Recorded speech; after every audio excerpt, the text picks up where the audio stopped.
안녕하세요. 저는 지방에서 작은 커피 가게를 하는 40대 여자입니다. 살면서 요즘처럼 평온하고 행복했을 때가 있었나 싶을 정도로 좋은 날들을 보내고 있어요.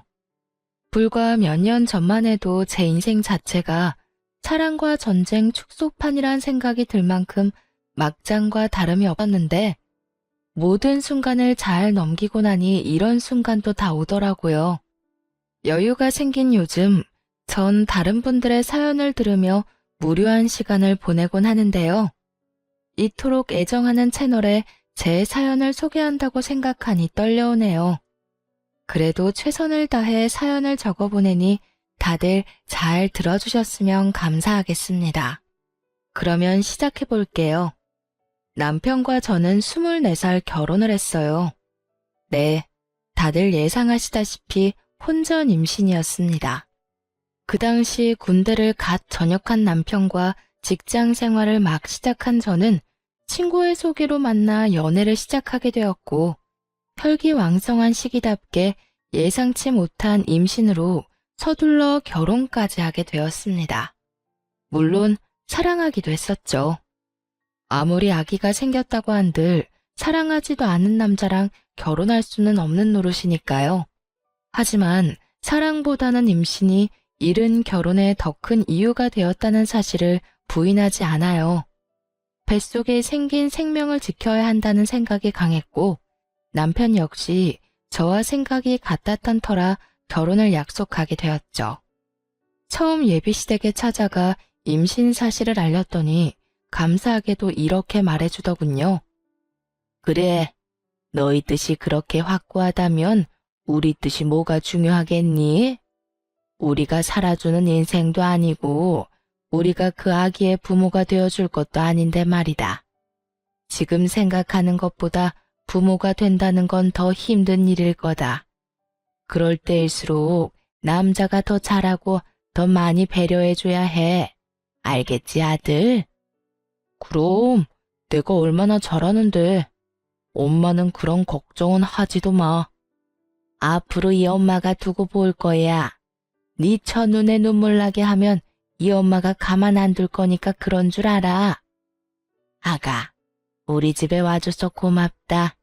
앞으로 모자란 내 아들 잘 부탁한다.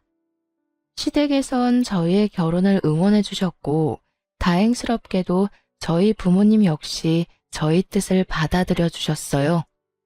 그렇게 결혼을 하게 된 저흰 어느새 20년 남짓한 시간이 흘러 20살의 아들을 둔 40대 중반 젊은 엄마 아빠가 되었습니다. 저희는 결혼을 하는 순간부터 시댁과 친정 모두 가까운 곳에 살고 있었어요.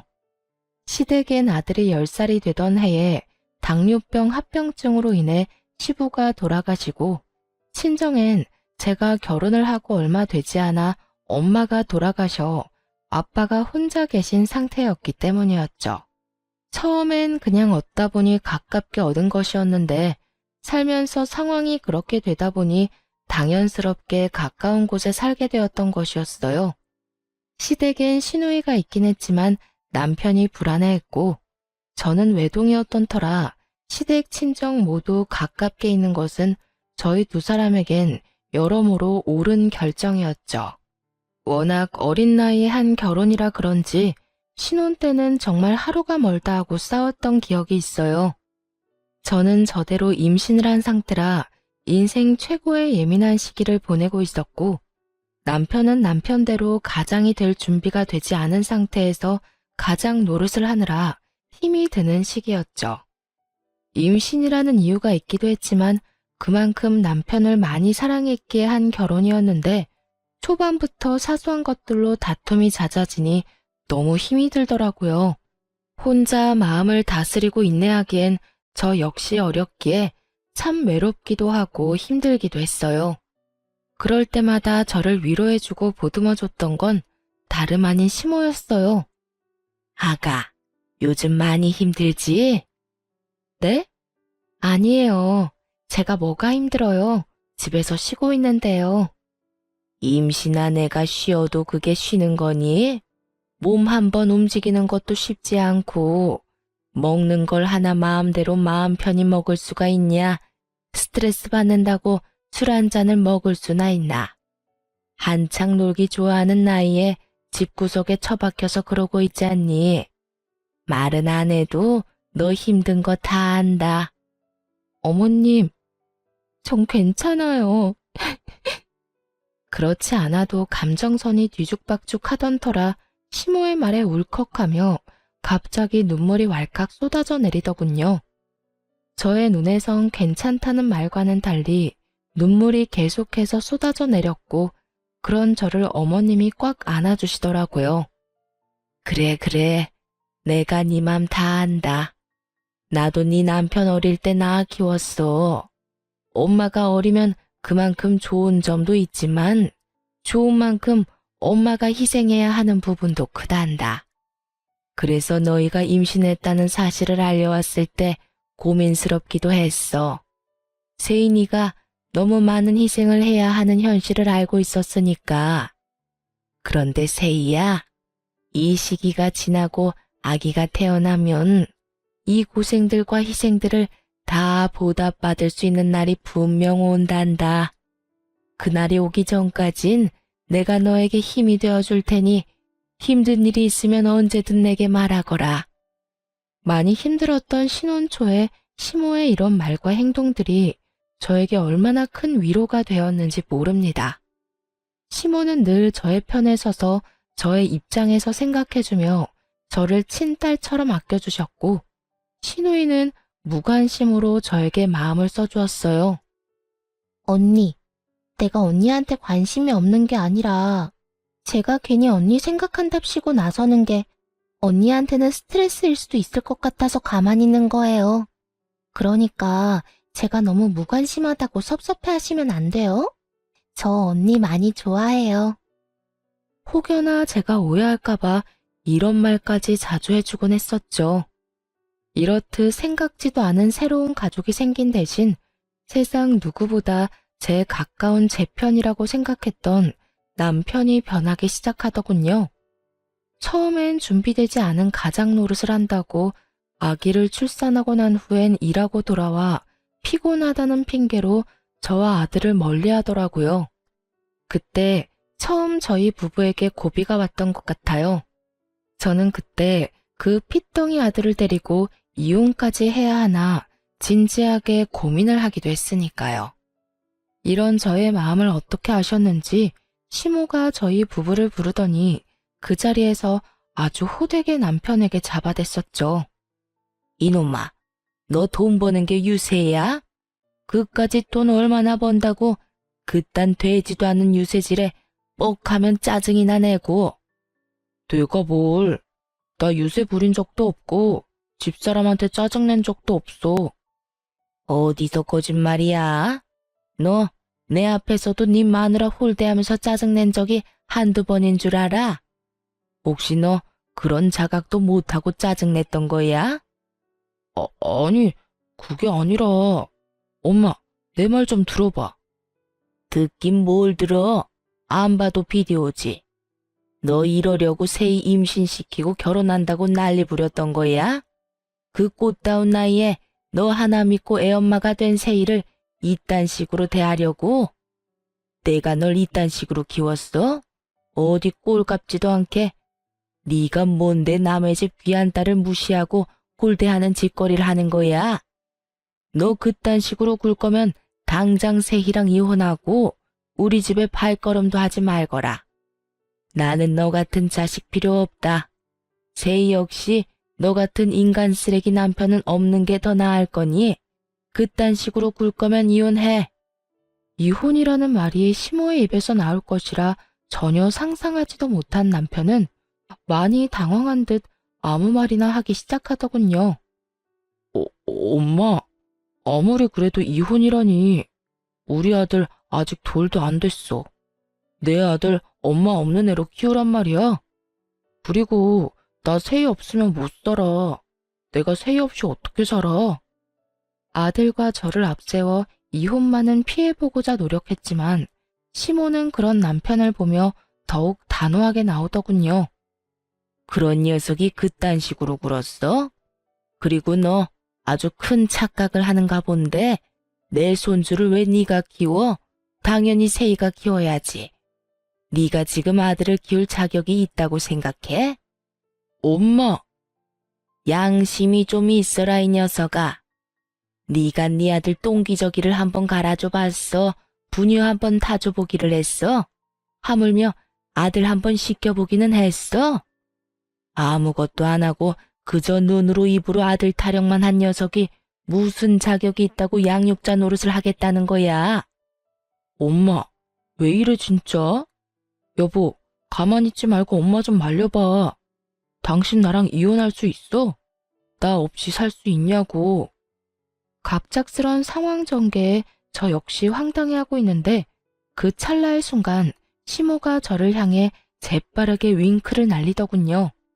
그 순간 시모의 깊은 뜻이 이해가 되더라고요.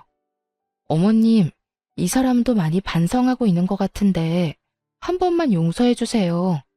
저 역시 이 사람이 밉지 않은 건 아니지만 아직 저 이 사람 사랑해요. 이 사람이 변하지 않는다면 어머님 말씀대로 이혼하는 게 맞겠지만 오늘 이 사람도 반성 많이 한 것 같고 이혼은 앞으로 이 사람 하는 거 보고 결정해도 늦지 않을 것 같아요. 그러니까 이혼 말씀은 거둬주세요, 어머님. 제가 이렇게 말하자 남편은 감격했다는 눈빛으로 제 손을 꽉 잡더군요. 그런 저희의 모습을 본 시모는 하는 수 없다는 투로 이렇게 말했어요. 세희 네 뜻이 그렇다면 어쩔 수 없지. 이 녀석아, 네 마누라한테 잘해. 나 같으면 당장 이혼했어. 너 같은 녀석 뭐가 좋다고 또 기회를 주라는 건지.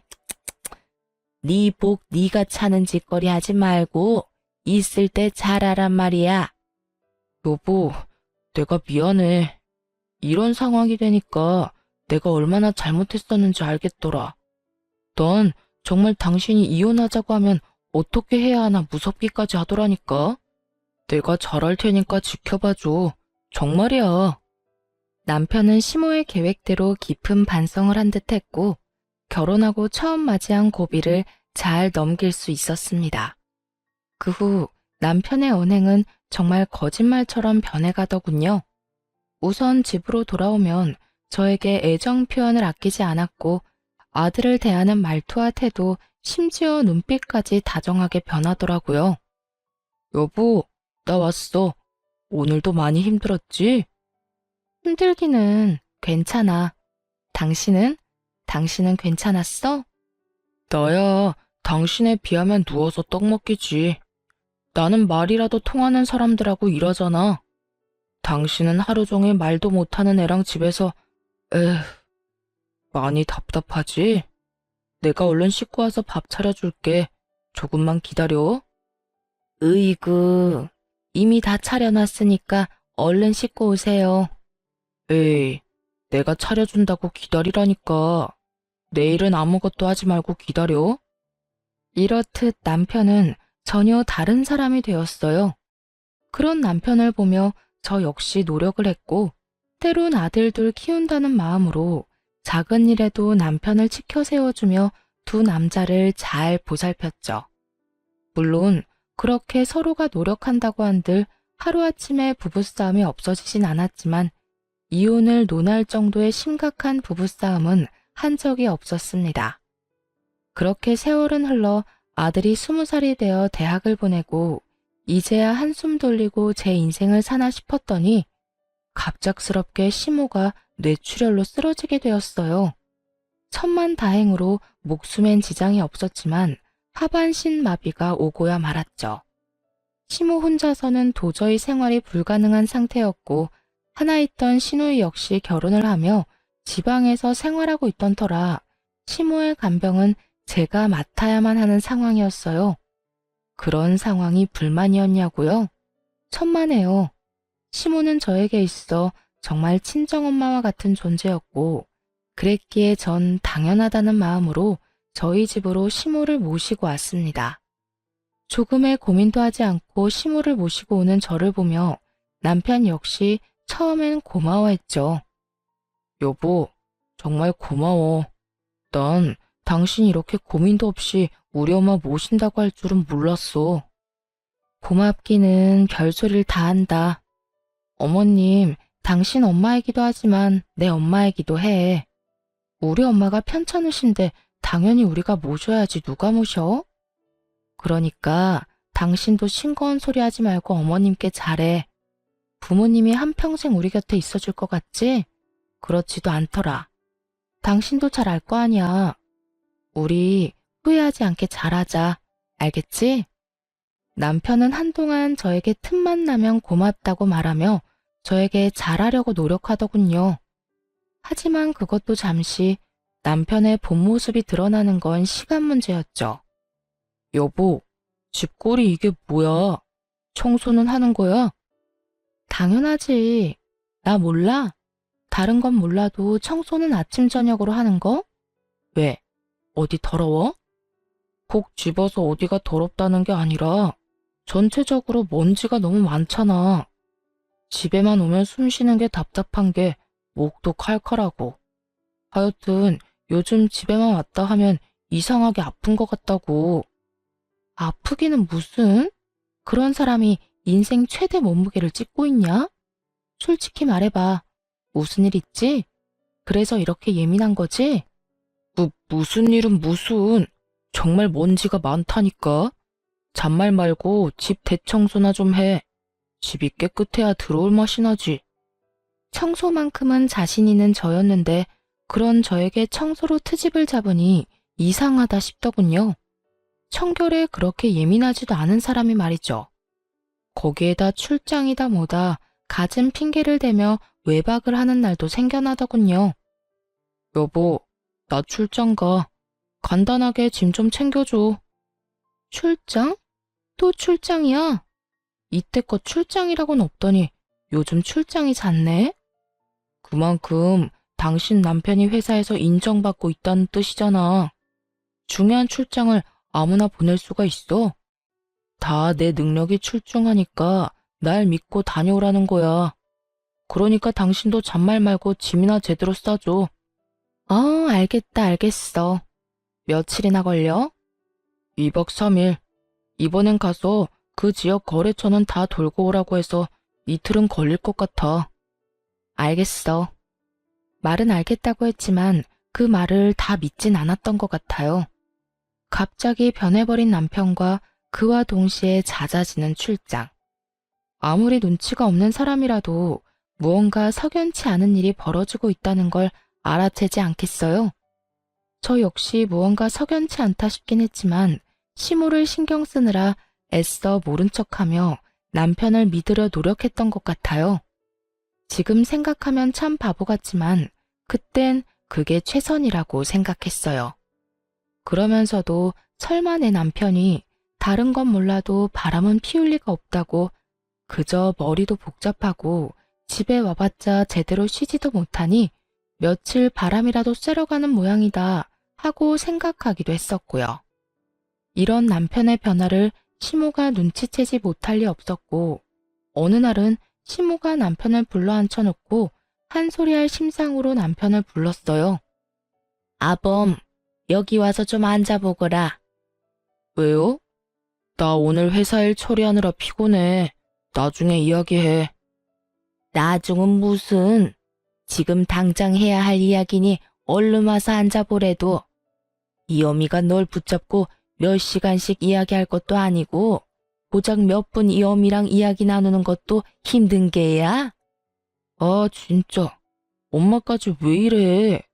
나 피곤하니까 나중에 이야기하자는 부탁이 들어주기 힘들어. 내가 이래서 집에 들어오기 싫은 거야. 집이라도 들어오면 마음이 편하기를 하나, 누구 하나 내 마음 이해해주는 사람이 있길 하나. 에이, 정말. 남편은 갖은 성질을 부리더니 그대로 시모의 말을 무시한 채 집을 나가버리더군요. 그런 남편의 태도에 시모는 큰 실망을 느낀 듯했고 저 역시 그런 남편에게 그 어떤 기대조차 가지지 않게 되었습니다. 부모에게 저딴 식으로 하는 인간에게 기대를 가져봤자 시간 낭비겠다 싶었으니까요. 그렇게 저희에게 실망감을 안겨준 남편은 외박을 하지 않는 날엔 늦은 밤 집으로 돌아와 잠만 자고 나가버리더군요. 상황을 풀어보겠다는 의지조차 없는 사람처럼요. 저 역시 그런 남편에게 그 어떤 행동도 취하지 않으려 그저 시모를 잘 보살피는 것에 온 신경을 쏟으려 노력했어요. 그렇게 한 집에 살지만 남남처럼 지내던 어느 날 시모가 저를 불러 앉히더니 진지한 얼굴로 서류 봉투 하나를 건네주더라고요. 그 봉투 안엔 남편이 낯선 여자와 외도를 저지르는 모습이 담긴 사진과 상간녀의 나이부터 사는 곳, 하는 일까지 세세하게 적힌 종이가 들어있더군요. 손이 덜덜 떨려오고 믿을 수 없는 사실에 생각마저 멈춰버리더군요. 그 순간 시모가 저의 손을 잡아주었고 그제야 정신을 차린 제가 마음을 가다듬고 시모에게 물었어요. 어머님, 이게 다 뭐예요? 내가 참 할 말이 없구나. 내가 아무래도 이 녀석 하는 꼴이 수상해서 돈 주고 사람을 붙여봤더니 이 녀석이 결국 너한테 이런 잘못까지 저지르고 있더구나. 어찌해야 할 바를 모르겠더라고요. 그 자리에서 무너져 내리기엔 시모의 걱정이 너무 클 것 같고 그렇다고 아무렇지 않은 척하기엔 밀려오는 배신감이 너무나도 컸으니까요. 시모는 이러한 제 심정을 다 안다는 듯 이렇게 말하더군요. 거기에다 다른 건 몰라도 외도만은 아닐 거라고 그렇게 믿고 또 믿었는데 그렇게 제 두 눈으로 다 보고 나니 상황을 받아들이게 되면서도 애써 부인하고 싶기도 한 이중적인 생각이 머릿속을 복잡하게 만들었어요. 제이야, 너 이혼해. 나 걱정하지 말고 그냥 이혼하거라. 너도 알다시피 나한테 내 한 몸 건사할 만큼의 돈은 충분히 있어. 요즘 돈만 있으면 요양원도 천국이라고 하더라. 그러니까 내 걱정하지 말고 너도 네 갈 길 가. 애도 이제 다 컸겠다. 여기서 발목 잡혀 살지 말란 말이야. 어머님, 아무리 그래도 제가 어머님을 두고 어떻게 이혼을 하겠어요. 그리고 요양원이라뇨. 아무리 좋은 요양원이더라도 자식들이 자주 오가야 하는데 아범이 그럴 리도 없고. 아무튼 안 돼요, 어머님. 아니다, 아니야. 말만이라도 고마우니 이혼하거라. 너 아직 40대 중반밖에 안 됐어. 넌 어떻게 생각할지 몰라도 아직 꽃다운 나이란 말이야. 얼마든지 새 출발할 수도 있고 아직 뭐든 시작할 수 있는 나이야. 그러니까 이혼하고 새 출발해. 평소 강직하던 시모는 이렇게 말하며 울고 있더라고요. 저에 대한 미안함과 아들에 대한 배신감이 뒤섞여 한참을 우시는데 저도 함께 울어버렸습니다. 그렇게 폭풍 같은 날이 지나고 시모는 저에게 시간이 날 때마다 이혼을 이야기하고 있었고 전 저대로 고민에 빠져 있었어요. 남편 놈만 생각하자면 당장이라도 그 머리털을 다 뽑아놓고 이혼을 해도 모자랄 지경이었지만 그렇게 이혼을 해버린다면 시모가 제 명에 살지 못할 것이 뻔했으니까요. 그렇다고 해서 어머님을 위해 그 모든 걸 인내하고 살자니 제가 화병이나 죽을 것만 같았고요. 이렇듯 저의 고민이 깊어지던 어느 날, 저의 깊은 고민을 날려주는 사건이 일어났어요. 갑자기 건강하시던 아빠가 쓰러진 것이었어요. 다행히 건강엔 이상이 없었지만 나이도 있으신지라 한동안 병원에 지내며 여러 검사와 안정을 취하기로 했습니다. 시모에 이어 아빠까지 이런 일이 일어나니 정말 심적으로 너무 힘들더군요. 거기에다 남편까지 그 모양이니 어디 마음 둘 곳 하나가 없어 더욱 힘들었어요. 그런데 그런 저에게 집으로 돌아온 남편이 다짜고짜 핵폭탄급 난리를 부리기 시작했어요. 이야기 다 들었어.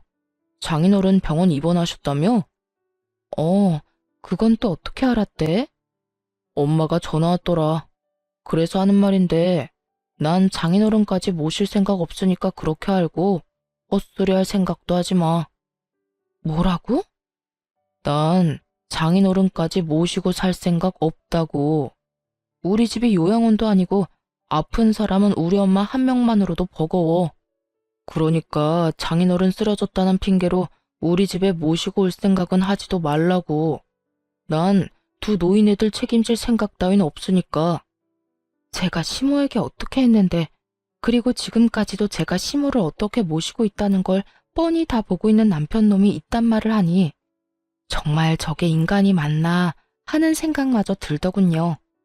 아무리 상간녀에 미쳐 제정신이 아니라고 한들 인간으로서의 도리가 있는 것인데 그 순간 남편 새끼는 도리란 없는 인간처럼 굴고 있었어요.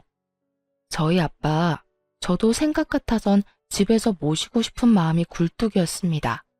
하지만 아시다시피 여자 힘으로 아무런 도움도 없이 혼자 아빠를 돌본다는 것이 거의 불가능에 가까운 일이란 걸 저는 누구보다 잘 알고 있었어요. 그랬기에 슬프고 죄송하지만 애초에 집에서 모시는 것이 아닌 필요할 시에 따라 병원 신세를 져야만 한다고 각오도 하고 있었고요. 그런데 남편놈이 그딴 소리를 하니 저 역시 참을 수가 없더군요. 책임? 언제부터 네가 어머님을 책임지고 있었다고 감히 책임이란 단어를 입에 올리는 거야? 넌 어머님이 우리 집에 오는 그 순간부터 이 집에서 한 거라곤 먹고 자고 싼 거밖에 없어. 그런 주제에 감히 뭐? 책임? 야, 지나가던 개가 웃겠다. 그리고 네 엄마는 모시는데 왜 우리 아빠는 안 된대? 네가 무슨 자격으로? 우리 아빠를 어디에 모시건 내 자유고 내 마음이니까 넌 상관하지 말고 하던 대로 살아. 늘 그렇듯 집에 신경 끄고 살라고. 금방이라도 아빠를 모시고 살 것처럼 구는 저의 태도에 남편놈은 머리를 쓸어넘기며 저를 노려보더군요. 한참을 노려보고 서 있던 남편은 이내 저에게 이혼을 통보하기 시작했어요. 내가 말했지. 난 절대 장인어른까지 모실 생각 없다고. 당신이 정 장인어른까지 끼고 살고 싶으면 나랑 이혼하고 모셔. 이혼이라는 말이 혀끝에 달려있는 사람이 누군데 적반하장도 유분수지 잘도 이혼하자고 짓거리더군요.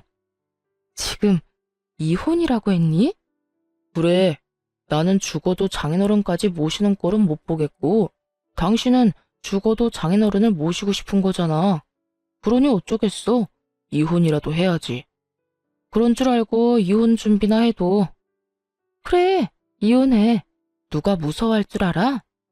잘 됐네. 근데 말이야, 너 이혼 사유는 너한테 있는 거 알지? 뭐?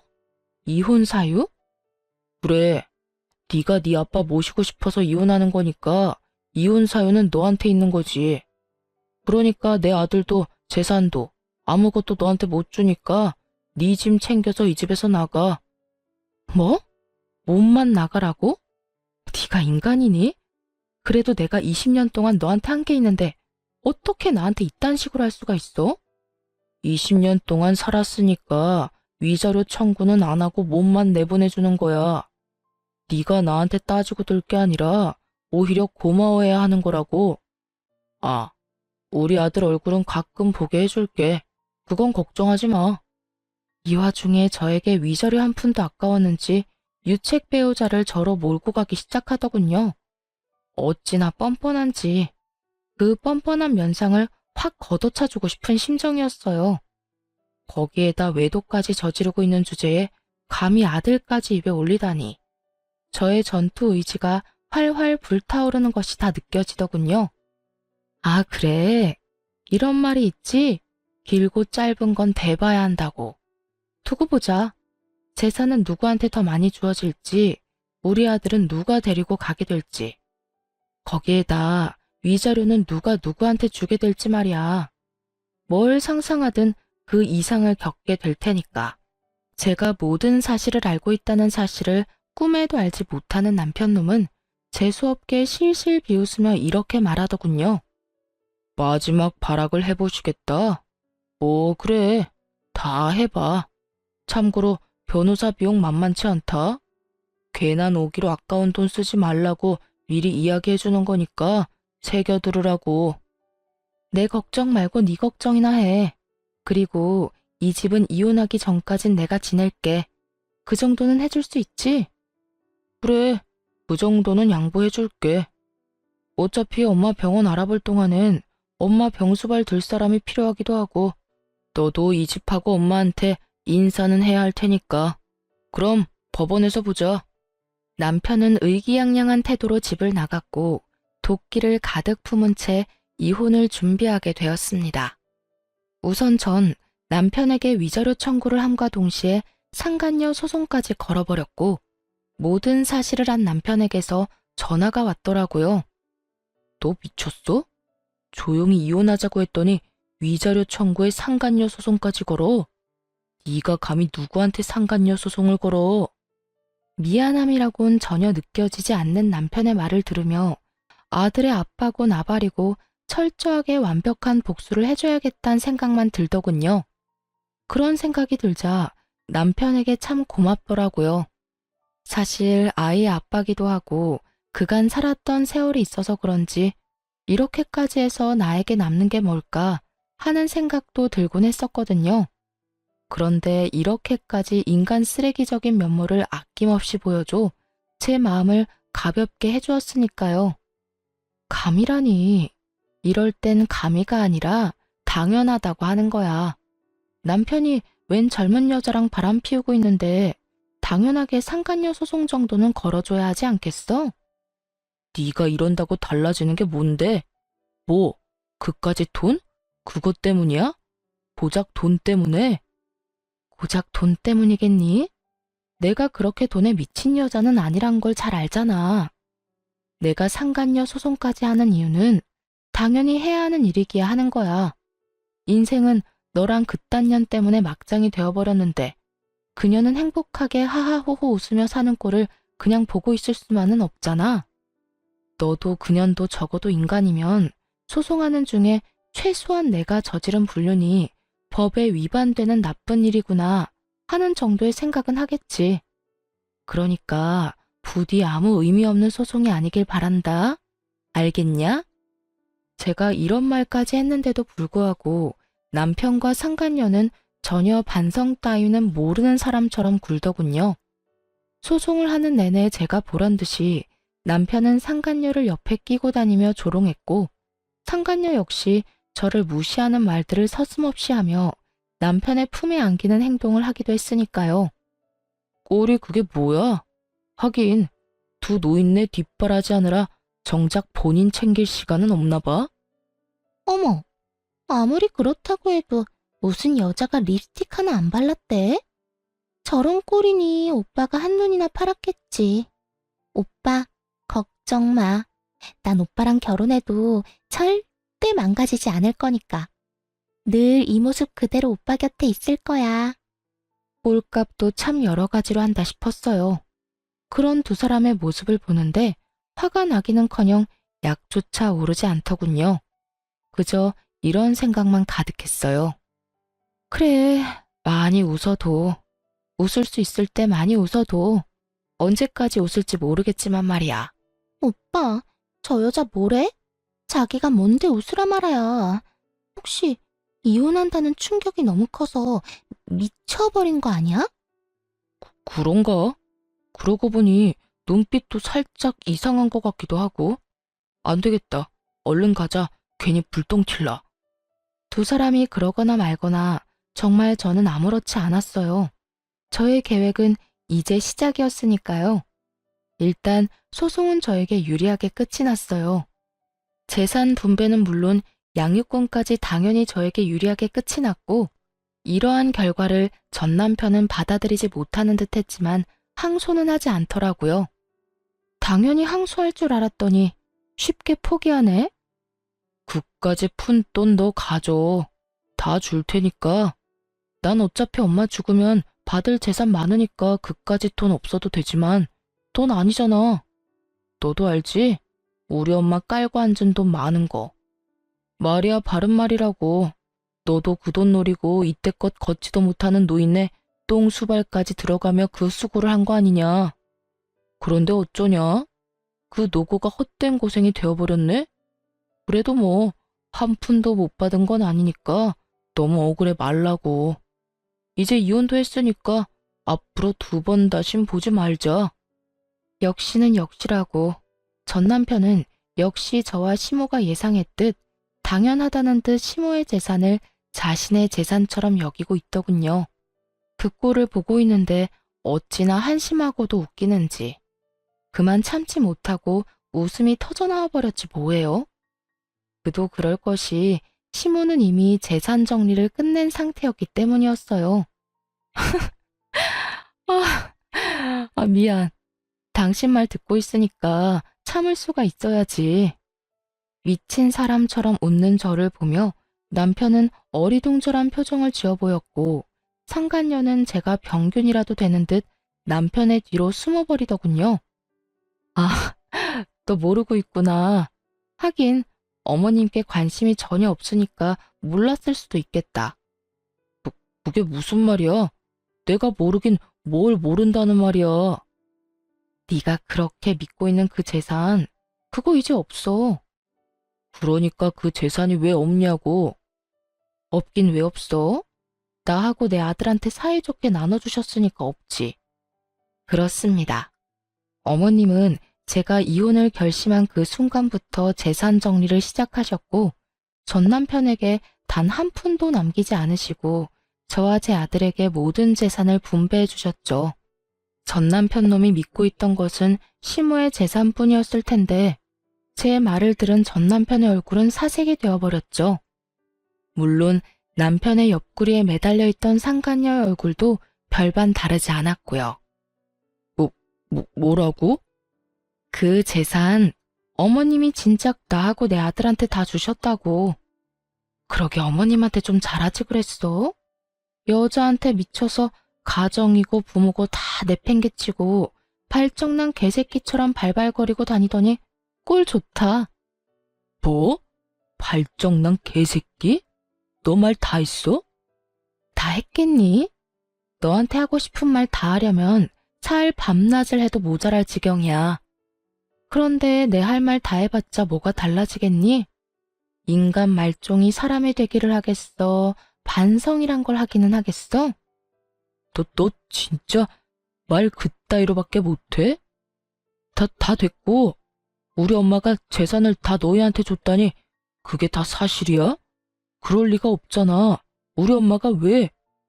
전 남편은 믿을 수 없다는 듯 저에게 되물어왔고 상간녀는 화가 많이 난 듯 남편을 흔들며 울부짖더군요.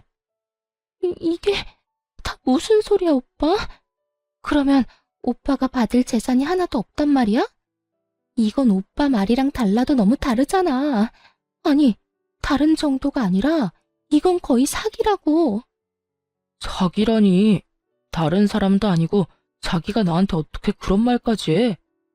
그럼 내가 이 상황에 우리 오빠 최고다, 우리 오빠 제일 좋아 하면서 엉덩이라도 두들겨 줄 거라 생각했어? 오빠가 뭐라고 그랬어? 이혼하고 나면 그 노인네 재산은 다 오빠 거라며. 그 돈으로 나 호강시켜준다고 했어, 안 했어? 그랬지. 그랬는데 내가 뭐 엄마가 그럴 줄 알았냐? 나도 몰랐다고. 몰랐다고 하면 다야? 이제 나 어떻게 해? 내 인생 어떻게 책임질 거야? 내 나이가 몇 살인데 상간녀 딱지 붙이고 어떻게 살라고. 이러려고 내가 오빠 만난 줄 알아? 저기 진정하고 내 말 좀 들어봐.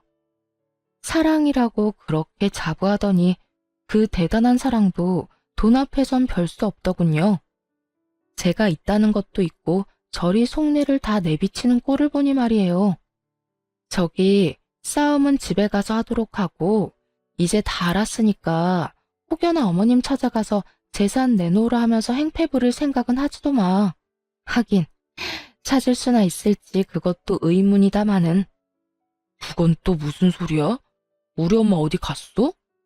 네 엄마를 왜 나한테 찾니? 도대체 네 엄마한테 관심이 있는 거야, 없는 거야? 그거야. 당신이 이때까지 모시고 있었으니까 그렇지. 참 못났다, 못났어. 얼마나 못났으면 자기 낳아주고 키워준 엄마를 이혼한 마누라한테서 찾냐?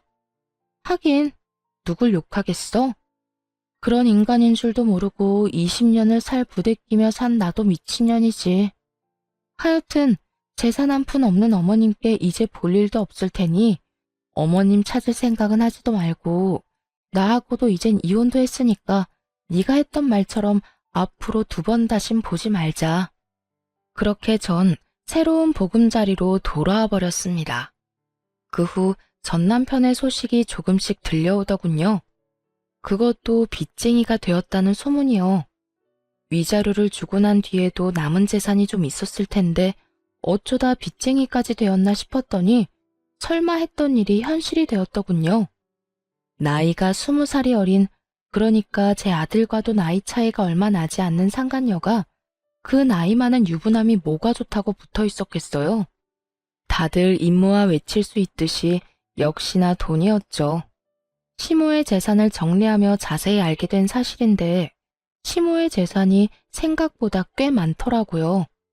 그 재력을 누구보다 잘 알고 있던 전 남편은 모르긴 몰라도 시모의 재력을 앞세워 자랑하듯 말했을 테고 그 돈에 홀딱 넘어간 상간녀였기에 그 이유가 사라진 지금 전 남편의 옆을 지킬 이유가 없었겠죠. 그런 상간녀는 전 남편의 남은 재산만 아니라 전 남편의 명의로 대출까지 받을 대로 받게 해 제대로 한탕 해먹고 도망갔다는 이야기를 들을 수 있었죠. 어디 양심도 없이 아들의 여자친구라 해도 믿을 수 있는 새파랗게 어린 여자와 감히 로맨스를 꿈꾸더니 꼴 좋다 했어요. 통쾌한 소식을 듣고 난 후 얼마 지나지 않아 전 남편에게 전화가 왔더라고요. 여보, 잘 지냈어? 이제 와서 내 안부가 궁금한 거야? 소문 들어보니 당신이 남 안부나 궁금할 처지가 아니던데. 이럴 시간에 네 노후나 걱정해. 다 들었구나. 그래, 나 그 빌어먹을 년이 돈 가지고 도망가는 바람에 꼴이 우습게 됐어. 그래서 요즘 힘들기도 하고. 그래서 그런지 요즘 따라 우리 아들이 너무 보고 싶더라고. 아들? 너 지금 아들이라고 했니? 너한테 아들이 어디 있어? 잊었니? 여자한테 미쳐서 가정이고 아들이고 다 버리고 간 거? 후회하고 있어. 내가 미쳤었나 봐. 극간년이 작정하고 꼬시는 줄도 모르고 당신도 버리고 아들도 버리고 이제 와서 새삼 당신한테 너무 미안하더라고. 입에 침이나 바르고 거짓말하지 그래? 나한테 미안하기는 개뿔. 다 듣기 싫으니까 하고 싶은 말 있으면 얼른 하지 그래. 그게 나 우리 아들 얼굴 한 번만 보여주면 안 될까? 정말 다른 뜻이 있는 게 아니라 아들이 너무 보고 싶어서 그래. 아들이 보고 싶다니 정말 구역질이 나더군요. 거기에다 다른 뜻이 있는 게 아니라는 걸 보니 다른 뜻이 있음이 뻔히 보였어요. 그건 바로 아들이 물려받은 재산임이 분명했고요. 개소리하고 있다. 다 됐고 내 아들은 너 보기 싫대.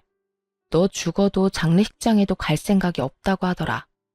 그런 줄 알고 2번 다시 연락도 하지 말고 우리 앞에 나타날 생각도 하지 마. 알겠어?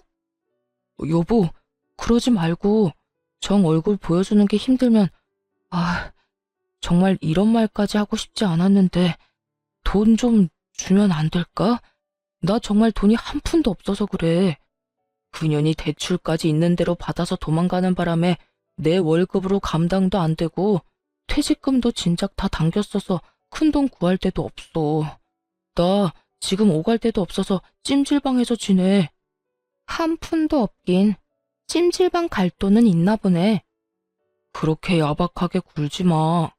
그래도 우리가 함께한 세월이 20년이 넘는데 그까지 푼돈 좀 주는 게 힘들어? 당신이 돈이 없는 것도 아니잖아. 재산도 한몫 잘 뜯어갖고 엄마한테 받은 재산도 꽤 될 거 아니야. 20년 세월이 있는데 넌 젊은 여자랑 바람나서 다 버리고 갔어? 자기가 버릴 땐 언제고 이제 와서 20년? 대가 진짜 기가 막힌다. 어쨌든 돈이 차고 넘쳐서 뗄감으로 쓰는 한이 있어도 너 줄 돈은 없으니까 전화 끊어. 그렇게 저는 전화를 끊어버렸고 그 후론 연락이 닿는 일은 없었어요. 저뿐 아니라 아들까지 번호를 바꿔버린 것은 물론이고 집도 다른 지역으로 이사를 해버렸거든요. 그 후론 전 잘 지내고 있습니다. 물론 시모도 함께요. 이혼하고 난 후 시모는 저를 밀어내기 바쁘셨어요. 난 됐으니까 니들끼리 잘 살거라. 너희한테 내 재산 다 준 것도 아니고 나 죽을 때까지 쓸 만큼은 남겨놨어. 이 돈으로 요양원에 들어가든 실버타운을 들어가든 하면 되니 나는 신경 쓸 필요 없어. 어머님, 말이 되는 소리를 하세요. 제가 어머님 두고 어딜 가든 잘 살 거라 생각하세요? 어머님 손주는 또 어떻고요? 어머님 모시고 안 가면 자기도 안 간다고 난리도 그런 난리가 또 없다고요. 그러니까 그만 고집 부리고 따라 나서요. 얘가 왜 이렇게 사람을 못 살게 굴어? 나는 가기 싫다니까. 정말이야.